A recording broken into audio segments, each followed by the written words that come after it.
aí pessoal, tudo bem com vocês?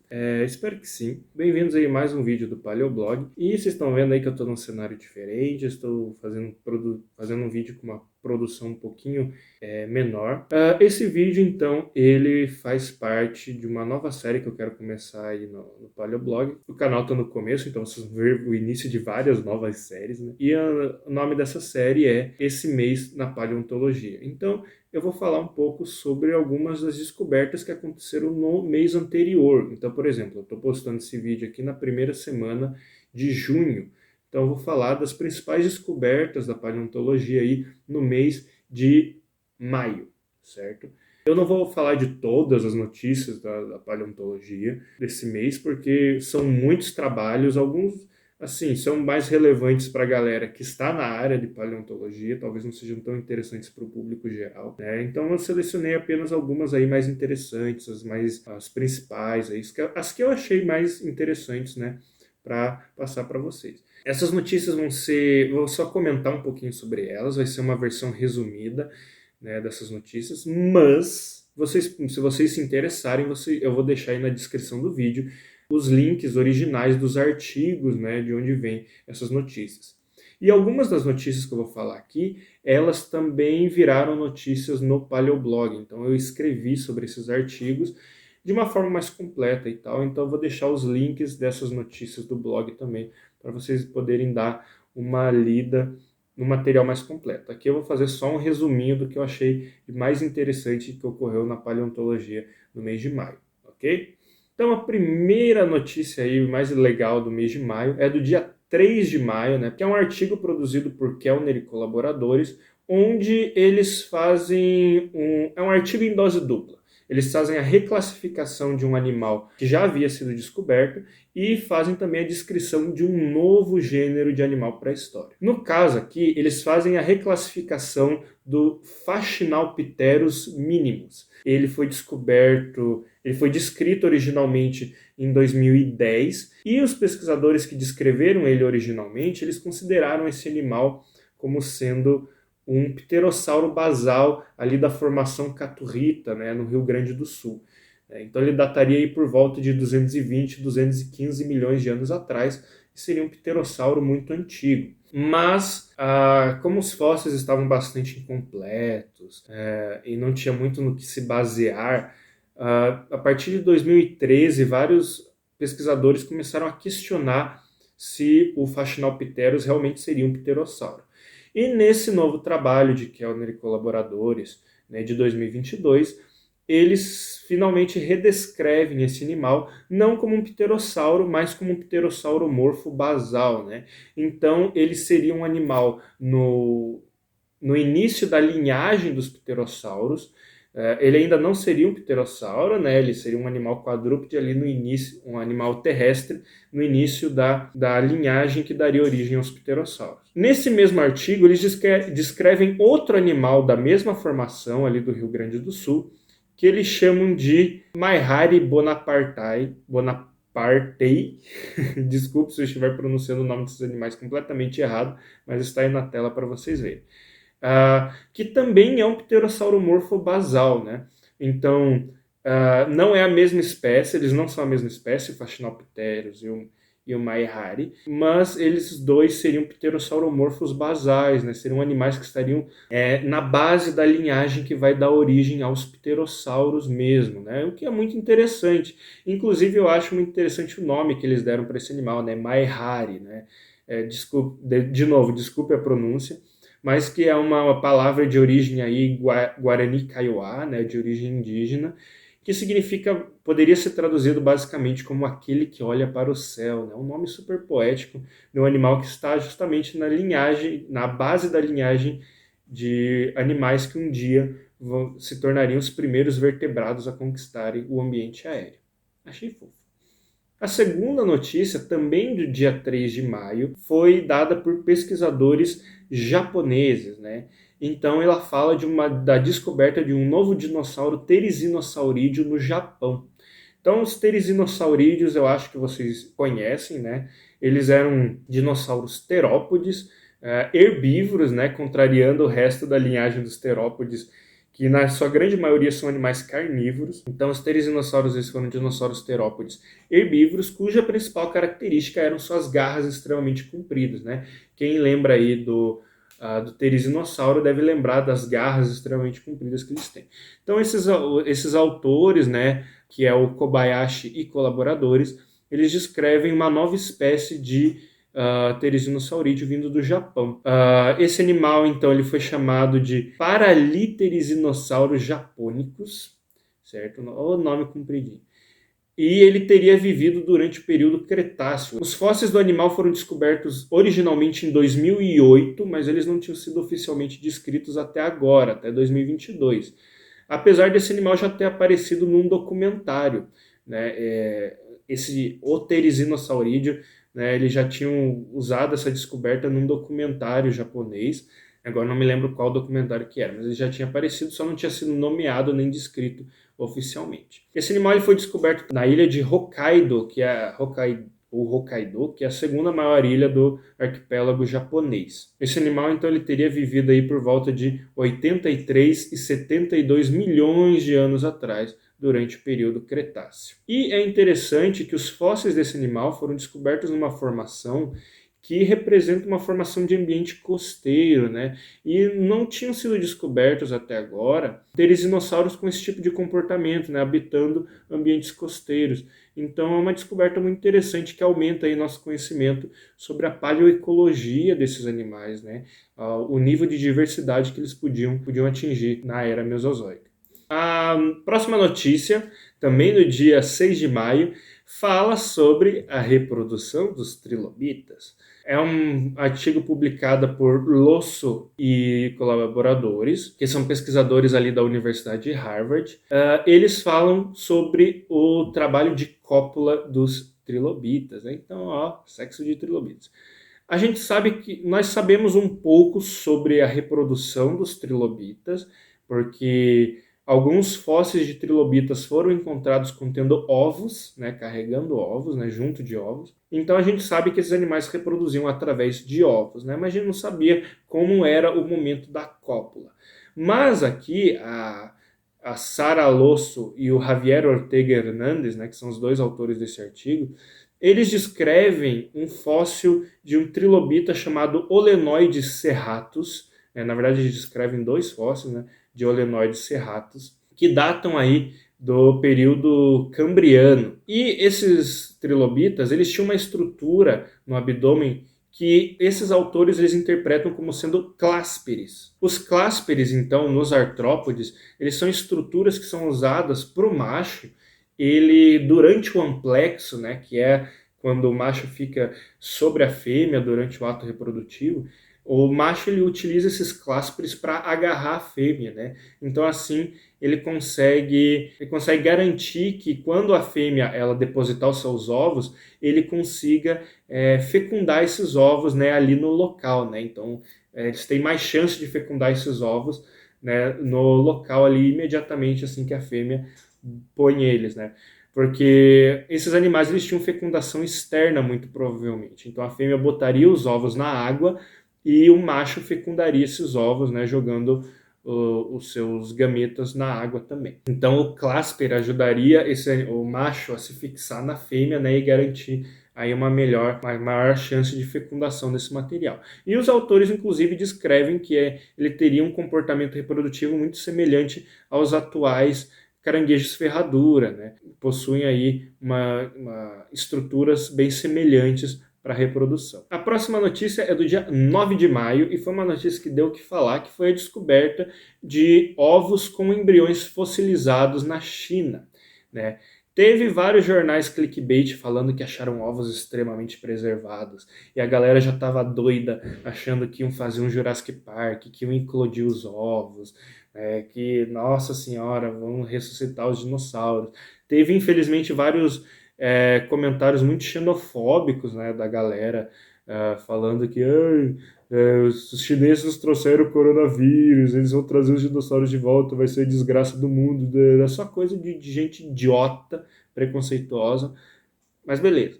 Mas essa notícia ela é realmente impressionante, porque o que eles fizeram, né? Essa notícia ela é por Xing colaboradores. e ela descreve 2 ovos com embriões preservados de dinossauros hadrossauróideos da China.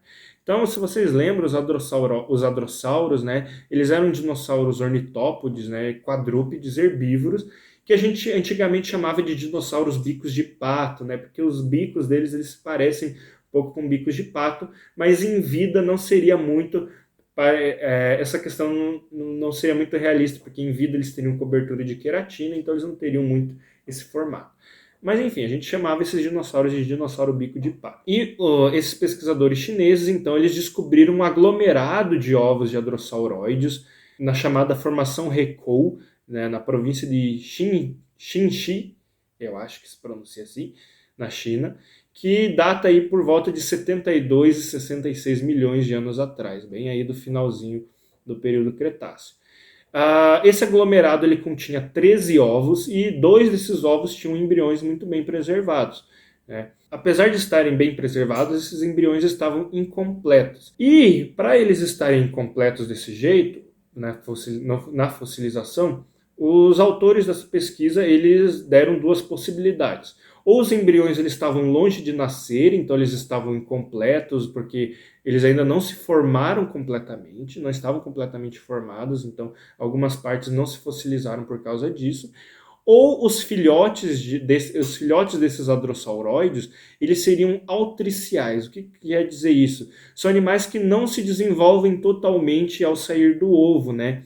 Então a gente vê muito isso em diversas espécies de aves, por exemplo, que os filhotes nascem todos chumbregados, né? Nascem sem penas, nascem completamente cegos, completamente dependentes dos pais, e eles vão concluindo o seu desenvolvimento fora do ovo, né? Então, esses animais eles poderiam estar perto de nascer, mas eles seriam altriciais. Então, eles não teriam terminado seu desenvolvimento ainda. Então, alguns ossos não teriam se ossificado completamente e, por isso, eles não teriam sido preservados na fossilização. Seja qual for a explicação, é uma descoberta impressionante, né? Porque você consegue observar o desenvolvimento de embriões de dinossauros não avianos dentro do ovo, né? O que é um negócio incrível, né? E permite que a gente entenda melhor o desenvolvimento desses animais, desde a fase de filhotes até a fase adulta. Muito interessante. Próxima notícia vem do Peru, né, que é a descoberta de um gavial, o fóssil de um gavial marinho. Né? Então, vocês devem conhecer os gaviais. Os gaviais eles são uns crocodilos bem esquisitões, né? O gavial, como diria o Pirula. Mas eles são crocodilianos aí bem diferentões que existem ali na Ásia, né? E só existem dentro da família Gavialidae, né, que é essa família, só existem 2 animais, né, que é o gavial, né, gavial verdadeiro, e o falso gavial, né, os 2 do continente asiático. E os 2 são animais de água doce.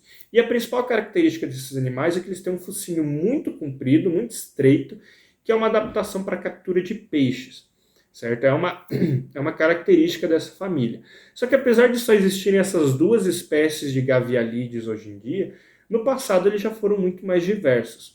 Essa nova descoberta de Gismondi de salas Gismondi e colaboradores, ela descreve uma nova espécie que foi chamada de Sacacossuchus cordovai.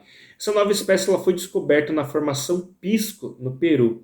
Só que qual que é o plot twist, né? A formação Pisco ela é uma formação marinha, né, de mar raso. Então, o Sacacossuchus ele era um gavialídeo marinho, né, de águas rasas, que se alimentava de peixes e outros pequenos animais marinhos. O que é muito interessante, né? Não é o único gavialídeo marinho, existem outros registros de gavialídeos marinhos no registro fóssil, inclusive da própria formação Pisco, né? A formação Pisco tem o Pisco gavialis, né, que é um gavialídeo também marinho, só que bem maior que o Sacacossuchus. Mas uma coisa interessante é que o Sacacossuchus, ele não foi apenas um fóssil, eles têm fósseis de um indivíduo adulto, de um indivíduo subadulto e de um indivíduo jovem. Então o que isso significa? Significa que esse animal passava a vida inteira dele nesse ambiente marinho, certo? O que é muito interessante, né? Inclusive, eles encontraram, né, eles fizeram uma análise dos fósseis do Sacacossuchus e do Pisco gavialis, e eles viram que esses 2 gavialídeos, eles eram contemporâneos, eles viveram ao mesmo tempo no mesmo ambiente, só que eles tinham estratégias de alimentações diferentes. O Psychogavialis, ele parece ter tido adaptações esqueléticas por uma alimentação baseada em capturar animais, peixes pequenos e muito rápidos, para esse tipo de... Então ele tinha essa adaptação para esse tipo de presa.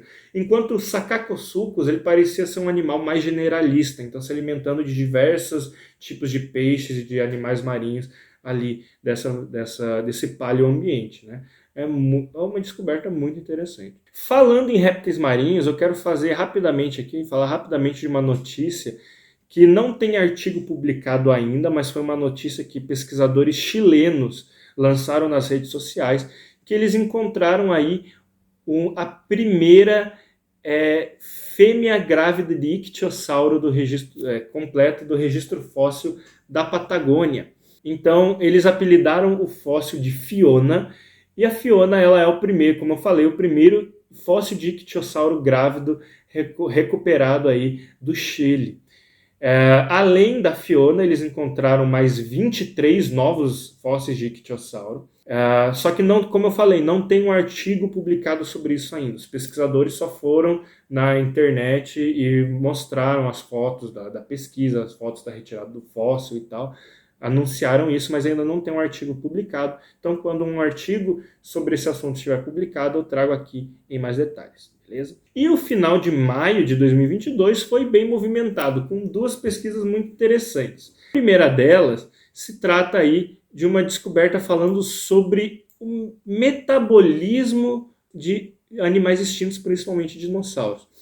Essa pesquisa, feita por Wyman e colaboradores, ela analisa os esqueletos de alguns répteis extintos em busca de moléculas que são produzidas, né, pelo metabolismo dos animais. E essas moléculas, elas indicam se um animal ele é um animal endotérmico, que seriam os animais, entre aspas, de sangue quente, né, que mantêm uma temperatura corporal constante, ou animais ectotérmicos, né, que seriam animais que não conseguem manter uma temperatura corporal constante, como répteis não avianos e anfíbios, etc. Então eles fizeram essa pesquisa, eles analisaram os esqueletos de diversos animais, né, principalmente dinossauros, e eles chegaram a algumas conclusões muito interessantes sobre se os animais eles eram ectotérmicos, se os dinossauros eram ectotérmicos ou endotérmicos. Basicamente, eles descobriram o seguinte, que a endotermia provavelmente estava na base dos ornitodídeos, que é o grupo que inclui os dinossauros e os pterossauros, né? Então os pterossauros eles provavelmente tinham um pouco de sangue quente, né? Eles eram um tanto endotérmicos, e os primeiros dinossauros provavelmente também eram. Por quê? Porque eles encontraram que todos os saurísquios, né, que são os terópodes e os saurópodes, todos eles eram animais endotérmicos. Então eles produziam energia, eles produziam calor interno, eles tinham calor corporal constante, o que é uma descoberta muito incrível, né? Principalmente se tratando dos saurópodes, porque uma das teorias antigas aí que explicava o metabolismo dos dinossauros falava um pouco da gigantotermia. O que é a gigantotermia? Que animais muito grandes, por uma questão de física mesmo, né? A questão da distribuição do calor na física, animais muito grandes, eles produzem muito calor interno naturalmente, mesmo que se forem animais de sangue frio, eles produzem e mantêm muito calor interno, né? Então a ideia, principalmente para saurópodes, é que mesmo que eles fossem aí de sangue frio, por causa do tamanho deles, eles iam produzir muito calor interno. E não, obviamente tinha a questão da gigantotermia, porque esses animais não podem escapar da física básica, mas eles eram animais de sangue quente naturalmente. Ou seja, os saurópodes eles deveriam ser usinas de energia ambulante, né? Ainda se tem que explicar aí como que esses animais, né, não superaqueciam, não derretiam por dentro, produzindo tanto calor. E a mesma coisa para os terópodes, né? Os terópodes também mostram aí que eram animais endotérmicos. Essa aí talvez não seja tão surpreendente, porque a gente sabe que aves são animais endotérmicos, né? Elas mantêm a temperatura corporal constante, né? São animais de sangue quente, e aves são dinossauros terópodes, então, terópodes faz sentido serem sangue quentes. Mas algumas outras descobertas que eles anunciam nesse artigo são que os ornitisquios, que seriam o resto dos dinossauros herbívoros, fora os saurópodes, eles se tornaram ectotérmicos. Então, por algum motivo, durante a evolução desses animais, né, como a endotermia parece ter sido uma condição na origem dos dinossauros, né, na origem dessas linhagens, esses animais ornitísticos eles perderam essa capacidade de endotermia e adotaram um metabolismo ectotérmico. Né? Eles viram isso analisando aí fósseis de dinossauro bico de pato, de estegossauros, de ceratopsídeos, certo? E viram que esses animais tinham um metabolismo bem mais baixo, bem mais próximo de animais que a gente chamaria de sangue frio, com exceção de ornitísquios bípedes. Né? Isso parece ter sido uma característica desenvolvida por animais quadrúpedes, por ornitísquios quadrúpedes, já que ornitísquios bípedes parecem ter tido um metabolismo muito mais próximo da endotermia do que a ectotermia. Eles também analisaram outros animais, como por exemplo os plesiosauros, né? E eles viram que plesiosauros eles também eram também animais endotérmicos, eles tinham uma taxa metabólica muito alta. Então, um estudo muito interessante e que serve aí como evidência contra a teoria de que a endotermia seria uma característica... a ectotermia seria uma característica que foi selecionada negativamente na extinção do final do período Cretáceo. Então, animais ectotérmicos eles teriam sido mais afetados pela extinção do final do período Cretáceo. Então, por isso, os dinossauros teriam se extinguido, porque eles seriam animais principalmente ectotérmicos, né? Mas com essa nova descoberta isso mostra o contrário, né? Que os dinossauros provavelmente eram animais endotérmicos, né? A maioria deles, né? Pelo menos grande parte das linhagens, com exceção das que perderam essa característica. Então essa teoria já não se aplicaria muito aos dinossauros, certo? Então, muito interessante. E a segunda grande notícia que movimentou a comunidade paleontológica no dia 26 de maio, foi um artigo de Sereno e colaboradores que fala que o espinossauro não era um dinossauro aquático. Sim, mais um capítulo nessa novela do espinossauro que vive mudando aí de interpretação. A cada ano sai um artigo novo falando é um animal aquático, não é animal quadrúpede, não é. Sempre tem esses artigos. É porque o espinossauro ele era um dinossauro muito esquisito, né, muito diferente da maior parte dos dinossauros, né, e ele é um animal muito fragmentado, a gente não tem muitos fósseis de espinossauro. Então é difícil a gente saber mesmo como que esse animal era de verdade, como que ele se comportava e tal. Então, uma interpretação mais recente que havia saído sobre o espinossauro colocava ele como um animal aquático, né? Ele seria um dinossauro adaptado à vida aquática, né? Então ele teria uma cauda especializada para nadar nos corpos d'água, caçar animais debaixo d'água, etc. Porém, essa nova pesquisa de Sereno, ele revisa essa teoria. Ele diz que o espinossauro não seria um animal aquático, né? Eles avaliam ali a flutuabilidade desse dinossauro, eles veem que ele não conseguiria afundar na água para poder nadar. E eles comentam que eles comentam no artigo que a cauda do espinossauro, apesar de ter esse formato de remo, né, muito clássico de animais que utilizam isso para nadar, ele provavelmente tem uma função mais de display, né? Talvez display sexual. Eles comparam isso com animais viventes, né? Com alguns répteis que têm esse tipo de vela na cauda, né? Então eles colocam mais esse novo capítulo na história do tão mutável espinossauro, né? Certamente não é algo definitivo, vamos ver agora o que os pesquisadores vão lançar para corroborar ou para contestar essa afirmação de Sereno e colaboradores, né? Porque é assim que a ciência funciona, né? Você duvida das coisas e você faz pesquisa para tentar comprovar ou desprovar aquela pesquisa, né? Então, não é o ponto final da história do espinossauro. Com certeza a história do espinossauro ela vai continuar aí por muito e muito tempo, né, até que novos fósseis sejam encontrados, e custa a gente esperar né? Qual vai ser o novo capítulo na história desse bizarríssimo animal, né, do norte da África, cara? Eu estou ansioso para ver, mas eu já estou perdendo a esperança nos espinossauros, hein? Mas vamos ver aí qual que vai ser a próxima descoberta, certo? Mais uma notícia muito interessante que eu estava quase esquecendo de falar sobre o retorno de 998 fósseis retirados ilegalmente do Brasil. Então esses fósseis eles estavam na França e eles foram repatriados, né? 998 fósseis que foram retirados ali do Nordeste brasileiro e que estão retornando ao Geoparque do Araripe. A repatriação desses fósseis é fruto de um trabalho aí que foi iniciado em 2013 e é uma cooperação entre o Ministério das Relações Exteriores do Brasil e o Corpo Diplomático Francês, com apoio do Ministério Público Federal. Saíram diversas notícias aí, isso é graças às denúncias, né, de pesquisadores brasileiros de que esses fósseis estariam sendo retirados ilegalmente aqui do país, do nosso país. E é importante a gente ter esses fósseis de volta, né? Eu quero fazer um vídeo só falando dos males do tráfico de fósseis, né? Mas é muito bom que a gente tenha recebido esses quase 1000 fósseis de volta no país. Eu vou deixar aí no link da descrição vários links de notícias de sites diferentes aí do Brasil que comentam a repatriação desses 998 fósseis de volta para o país. São fósseis bastante impressionantes, hein?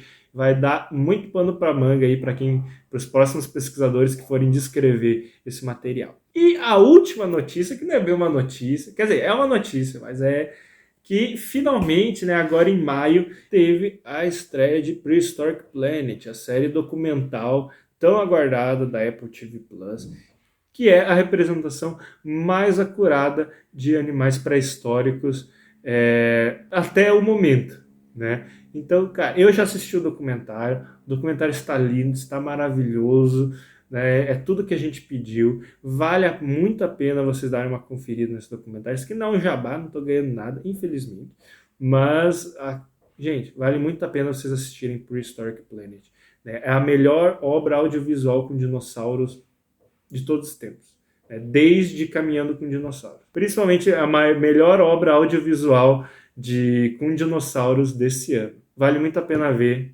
e eu espero que vocês vão lá e confiram esse documentário, beleza? Então eu espero que vocês tenham gostado desse formato de vídeo, né? Um formato bem experimental, mas espero que vocês tenham curtido. E se vocês gostaram, né, deixem os seus comentários aí embaixo, deixem seu like, etc. E podem me corrigir se eu falei alguma abobrinha, né? Não tenham medo, podem me corrigir, né, se eu falei alguma besteira. E, como eu falei no início do vídeo, os links originais para os artigos estão na descrição do vídeo, beleza? Então, se vocês quiserem saber mais sobre cada notícia, que isso aqui foi um resumo, vocês acessem os links na descrição do vídeo, certo? Até um próximo vídeo, galerinha. Muito obrigado por ter assistido esse vídeo até aqui. Se gostou, peço que deixe seu gostei aí embaixo e que compartilhe com os amigos. As fontes utilizadas na produção deste vídeo estão aí na descrição. E se sinta livre para deixar seu comentário, dúvida, sugestão ou correção aí na seção de comentários. Também não deixe de nos seguir nas redes sociais e de acessar o nosso blog para ler mais matérias e notícias sobre a paleontologia. E se estiver gostando de nosso trabalho de divulgação científica, considere se tornar um apoiador. O Paleoblog se mantém graças ao apoio do público, então, se quiser que continuemos com o nosso trabalho de divulgação científica, considere contribuir com qualquer valor através da chave Pix que está aparecendo aí na tela, paleoblogbr@gmail.com. Muito obrigado e até um próximo vídeo.